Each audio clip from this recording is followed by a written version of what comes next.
Vous êtes bien à l'écoute de Radio Panique.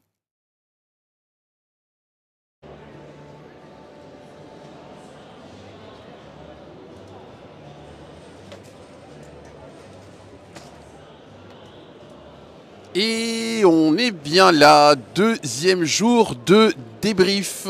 Et il y en a un de plus avec nous, le DJ préféré des féministes. Il est aussi cinéphile. Oui. Salut Walwitch. Et Ciné Beach aussi. Pour Panique. Comment ça va? Ça va bien, c'est cool. Ce premier jour que je suis là, je suis content. C'est le grand événement de l'année pour moi. Très content d'être là. T'étais aussi venu l'année dernière? Je viens chaque année depuis 42 ans à peu près. 40... Ok. Oui.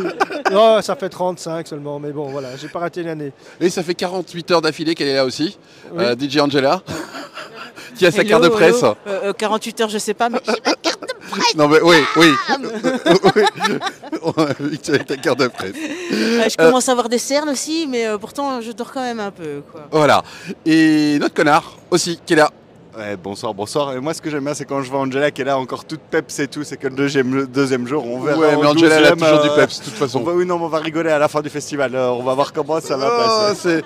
C'est mal la connaître. Je suis content de tous vous retrouver une fois de plus pour le bif et pour ce deuxième jour. Et donc, on va vous parler, à mon avis, de Cryptique, c'est ça? Alors, Cryptique, alors, le petit synopsis, pour ceux qui nous regardent. La légende d'un cryptozoologue disparu poursuivant le mystérieux monstre Souka, taupe géante à la toison de Pocahontas. Un voyage hallucinatoire et incroyablement audacieux. Alors, qui l'a vu? Donc je l'ai vu et je vais vous faire ça assez vite. Alors oui, la bestiole, elle est sympa. Ouais. Franchement, elle est plutôt bien foutue. Quand on la voit, les costumes sont bien foutus pour la bestiole. Alors sinon, ouais, on va dire aussi pour la photo. En photographie, il y a quand même des beaux plans. Des très très beaux plans, un peu contemplatifs. On voit beaucoup de routes et beaucoup de voitures et beaucoup de décors. Donc ça, c'est super bien. Là-dessus, on est bien servi. Alors après, en termes de scénar... Il n'y en a pas. Du coup, je vais vous résumer ça vite fait. Ouais, ça, tout est dit dans le pitch d'une part. Et je dirais en termes de visuel, en termes de référence, je dirais c'est un mélange entre La Mutante, tu sais, avec des trucs psychédéliques et tout. La Mutante du film qui est sorti en 2000, là. Ouais, le vieux film. La meuf qui cherche exactement, qui est... à copuler, quoi. Exactement, voilà. C'est vraiment la même chose. C'est de La Mutante et Le Chaperon Rouge. Ok. Voilà, sans scénario. Voilà. Et en fait, je crois que je vous ai plus ou moins résumé le film. Alors le début partait vachement bien, on a pas mal rigolé. Et puis en fait, au fur et à mesure, on commençait à se faire chier. C'était contemplatif. Et oui, on savait où on voulait en venir, mais sans spoiler, bon, la meuf, elle change d'identité dès qu'elle croise Souma. Elle éjacule de la cère humaine blanche de l'oreille. Ça sent le sperme de partout. C'est décrit dans le film, vraiment. Et voilà, à part ça, c'est un peu chiant. Est-ce que tu le recommandes? Non. Et ta note? 3 sur 10, niveau MDB. Niveau... Sans broncher. Merci, le connard. De rien. Ensuite, en même temps, une demi-heure plus tard, il y avait The Moon Thief. Alors, un casse presque impossible réalisé par une bande que tout oppose. Franchement, qu'est-ce qui pourrait bien foirer? Le film? C'est sévère. Au moins, c'est clair.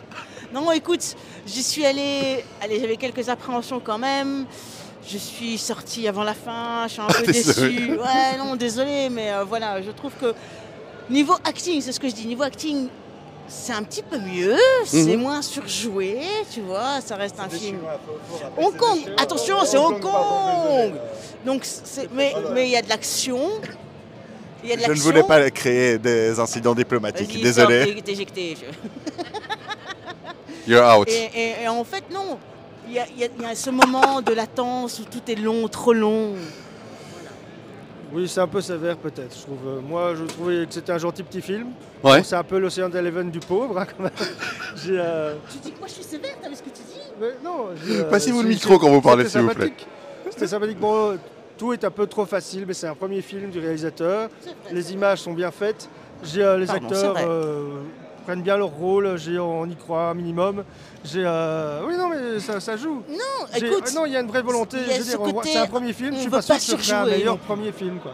On ne veut pas surjouer. Non, voilà. c'est ça, on veut- surjoue on pas veut trop. essayer, on veut le faire. Et bon, après l'intrigue, bon, peut-être que j'aurais pu ouvrir le coffre moi-même, mais parce que c'est un peu cliché dans la procédure, mais dans la volonté du truc, moi j'aime beaucoup les mondes, donc ça se passe dans le milieu des mondes. C'est un petit peu original parce qu'il n'avait pas encore fait le coup de vol une montre super rare. Et voilà quoi. Alors, votre note, hein? Allez, je mettrais quand même un 5, tu sais. Mais ce que tu veux, je vais lui mettre 7. Toi, tu lui mets 7? Oui, parce que pour un premier film, oui. Parle bien devant, hein. Pour un premier film, il mérite 7, je trouve. Ouais. Bah écoute, 7, pas mal, hein. On a vos notes, hein. Merci. On est toujours du côté du bif pour ceux qui viennent de nous rejoindre. Et à 21h, c'était toujours dans le Ciné 2. On aura l'occasion de les interviewer demain aussi, également. J'ai un petit bémol. Le ciné 1, c'est méga caillousse. Le ciné 2, ça allait. Le ciné 1, il fait froid. Voilà, prenez ce On a qu'il caillé faut, hier, il fait froid. Aujourd'hui aussi, pire que hier. Ouais, prenez une couverture, quoi. Ouais. En gros, une voilà, couette, c'était un petit... voilà, un plaid. Il fallait que je le dise. Voilà. Sortez couvert. En gros, sortez, c'est ça. Sortons couverts. Alors, deux signes qui étaient à 21h. Un film d'auteur qui se transforme en snuff, qui se transforme en infection zombie, qui se transforme en règlement de compte, qui se transforme en survival. C'est le jackpot. Alors, votre avis? Alors, je vais commencer, si je puis me permettre. Alors, j'ai beaucoup aimé le début du film, en fait. Vraiment, je pense que le premier quart d'heure, il était vraiment chouette. Et les trucs de danse, en fait, oui, tu peux boire dedans, si tu veux, vas-y. Et les trucs de danse qu'il y avait au début, les chorégraphies de danse, franchement, étaient pas mal foutues. Il y avait vraiment de très chouettes plans sur la chorégraphie de danse. Et le début qui est parti vite en film de zombies, je trouvais que c'était très cohérent sur les 20 premières minutes. Alors après, on nous a mis des trucs dans un auto noir. De la sorcellerie, des flics, des mafieux, des machins, des trucs, des nanans. Non, c'est devenu très très chiant et très vite pas suivable. Tout ça en 102 minutes. Quoi? Tout ça en 102 minutes. Tout ça en 102 minutes, ouais, avec des flashbacks en veux-tu en voilà, à tel point que la chronologie, tu savais même plus où tu te trouvais. Donc moi j'étais vraiment déçu par tout ça. Et voilà, je vais m'arrêter là pour le moment, et on verra après. Eh ben moi j'ai bien aimé. Voilà. Moi j'ai bien kiffé. Désolé toi. Moi j'ai kiffé à mort. J'y suis allée, j'ai cru que j'allais avoir peur. En fait ça va, j'ai pas eu trop peur, heureusement. Mais j'ai quand même fait 2-3 petits bons. Il y a quand même 2-3 trucs qui m'ont bien saisi. Tu t'es mis en condition, quoi. Ouais, mais c'était un chouette petit film, tranquille. Oui, il y avait des zombies, oui, il y avait des ci, des ça, mais j'étais surprise à chaque fois, donc moi ça me pose pas de problème. Je pense que j'ai pas vu le même film, moi, visiblement. T'étais à côté de moi. Oui, j'étais à côté d'elle et j'ai pas eu le même sentiment, des sentiments très différents, on va dire. Effectivement, je suis un peu assez proche, les 20 premières minutes sont convenables. Et je trouve que les prises de vue, même jusqu'au bout, sont assez belles. Le jeu d'acteur est pas mal. Mais la chronologie, ça c'est dramatique. Et s'il vous plaît, je veux bien qu'il y ait des twists. Mais il faut quand même nous donner un petit chemin pour qu'on puisse suivre les twists, pour qu'on comprenne les twists. Parce que si tu ne comprends pas les twists, c'est plus des twists, c'est juste des erreurs de scénario, quoi. C'est un peu le problème. C'est que pour un twist, on t'invente une histoire qui disparaît en plein milieu, qui réapparaît, comme les flics en question. Ça te perd dans le film. À part ça, ça t'aide pas beaucoup à l'apprécier, quoi. C'est ce qui m'a dérangé le plus.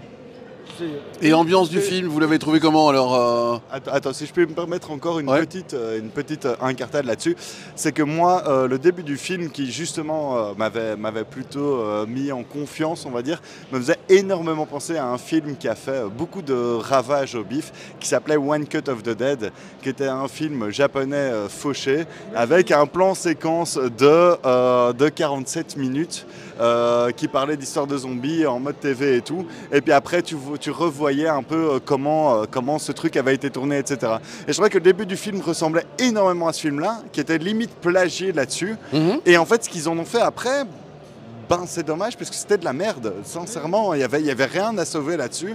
Et j'ai senti des références à droite et à gauche de films de genre qui existent et qui étaient super cool, quoi, tu vois. Et qu'au final, en fin de compte, il y avait quelque chose qui fonctionnait pas dans ce film. Et moi, je l'ai vraiment comparé à One Cut of the Dead que j'ai apprécié. J'ai pleuré 2 fois devant le film. Je l'ai vu 2 fois au bif quand il est passé. Vraiment, ça a été un gros coup de cœur. Pourquoi j'ai pleuré? Parce qu'il faut que tu le vois et que tu comprennes la fin du film. Pourquoi moi j'ai été régisseur plateau, j'ai travaillé dans une équipe de films de cinéma et en fait, bon, gros spoil à la fin tu as toute l'équipe technique de cinéma, on est tellement fauchés, l'équipe de télé, et, quoi? Non, ils ont fait un remake français. Non, moi j'ai vu le. Coupé, en fait, en français. Non, moi j'ai vu le film japonais. Moi j'ai vu la version japonaise. Étonnamment, c'est bien foutu. Oui, ok, mais à la fin, c'était super cool. Et voilà, et moi j'ai pleuré à la fin de voir tout le monde qui allait dans un même truc et tout. Et là, moi je trouve que dans ce film-là, ce scénar ne permet pas d'avoir quelque chose avec les personnages. Et on manque quelque chose avec les personnages. Et c'est ce qui m'a déçu dans ce film. Et voilà, je vais m'arrêter là. Désolé, Bod. Je crois qu'il n'y a que moi qui suis connecté au personnage. Quoi. Voilà, alors justement, on va commencer par toi. Ta note alors? Mais moi j'adore la liaison entre les deux, la dualité qui n'est pas vraiment là, que tu découvres à la fin, les surprises, les twists aussi. Et ce côté où, tu vois, vous trouvez qu'il n'y a pas de référence et qu'il n'y a pas de chronologie, je sais pas, moi je l'ai trouvé fluide, j'ai compris où ça voulait en venir. Donc tu as passé un bon moment? Moi j'ai kiffé, hein. Moi je le redis encore, moi je lui mets un 8 quoi. Faut pas oublier que ce film est quand même en compétition pour le... Ah ouais, mais moi je suis pas une gore de base, hein. Moi j'ai kiffé, moi ça m'a plu, j'ai passé un bon moment. 8 pour Angela. Je vais être sévère parce qu'en fait le film a beaucoup de prétentions, je trouve. Et si tu as beaucoup de prétentions, il faut être à la hauteur de tes prétentions. À la différence du précédent, je donnais 7 parce qu'il avait très peu de prétentions et il remplissait plus ou moins son contrat de film divertissant. Autant que celui-ci qui nous a promis plein de choses et qui nous propose un scénario qui a l'air au départ très riche, etc. Et finalement, je suis visiblement pas le seul à être perdu dans le film. À un moment donné, tu sais plus, tu suis plus, tu décroches complètement. Donc je mettrais 6 parce que j'aime beaucoup la prise de vue, les images. Et le problème, c'est que tu décroches. Et si tu décroches, ton film c'est fichu, ça marche plus, quoi. Bien sûr. Et le canard? 5.3. J'ai besoin d'un scénario. Toi, t'es un MDB, hein, comme d'habitude. Et toujours un MDB. Donc 5.3 et MDB. Et j'ai besoin d'un scénario. Voilà, je m'arrêterai là. J'ai besoin d'un scénario qui était absent de ce film. Vraiment absent. Référence, mais pas de scénar, quoi. Ah ben, merci en tout cas. Prétention de film aussi. Les intentions, c'est important quand tu fais un film. Si tu veux en mettre plein la vue, il faut être à la hauteur de ce que tu fais. Et ça me gêne beaucoup. C'est pour ça que ça peut être léger. Je sais que tu as testé le film précédent, mais il n'avait pas de prétention. C'était divertissant et on lui en demandait pas plus. C'est comme un film de vol traditionnel. On sait qu'ils vont réussir, on sait qu'ils vont s'en sortir, mais on joue le jeu parce que c'est divertissant. Mais The Sin avait beaucoup plus de prétention. On sent vraiment qu'ils essaient de faire passer quelque chose qui passe pas. Et même la fin est abscon pour moi. Donc, Et c'est ce qu'ils mettaient en avant même au début du film. Ouais, on a essayé de mélanger un genre de danse, un genre de zombie, un genre de ci, un genre de ça. Et en fait, ouais, la danse au début, moi j'aurais voulu qu'elle se débarrasse des zombies en dansant, tu vois, un truc comme ça, que les genres soient mélangés. Mais en fait, les genres ont été compartimentés. Et c'est ça qui m'a extrêmement dérangé. C'était ce compartiment de chaque genre qui m'a vraiment dérangé en fin de compte, quoi. Et au programme de demain, vous allez voir quoi? je vais voir, Demain, alors, Devils. demain, Moi aussi. à 19h, on a Crazy... Devils pour tous. Voilà. Demain, 19h, Crazy House. 21h de Belgian Wave en Ciné 2. Moi, je l'ai vu. Voilà. Je l'ai vu. Parlez bien devant le micro, s'il Moi vous plaît. aussi, je l'ai vu et voilà. Pas de spoil, je coupe, pas de spoil. Mais à voir absolument parce que le réalisateur est un chou et que c'est un bon film belge qui a un concert après de VHS of the Space qui est le groupe du réal Jérôme Van de Watein et qui est vraiment un résident du bif aussi qui nous fait vraiment des super films. Vraiment je vous le conseille, je l'ai déjà vu, je vais pas spoiler mais c'est à voir. Et ensuite, 21h30, mais ce sera au Ciné 1. Je prends ma couette. Devils. Je prends ma couette, mon sac Voilà. de couchage, je sais pas, tu vois. 23h59 au Ciné 2, Toxic Avengers. Aussi, pour ceux qui le connaissent. Hein. On va se quitter ici, parce qu'on est déjà à 14 minutes. Voilà. Merci à vous Merci. pour ces commentaires bien. passionnant. Et à demain et très bientôt. On se retrouve sur la chaîne, évidemment. Merci Wild Beach, merci DJ Angela, merci Le Connard. Vous nous avez suivis sur le profil Radio Panique, Saturday Night Panic, L'œil carnivore et également et sur la page YouTube. On vous souhaite une bonne soirée et on vous dit à demain. Salut, salut. Vous êtes bien à l'écoute de Radio Panique.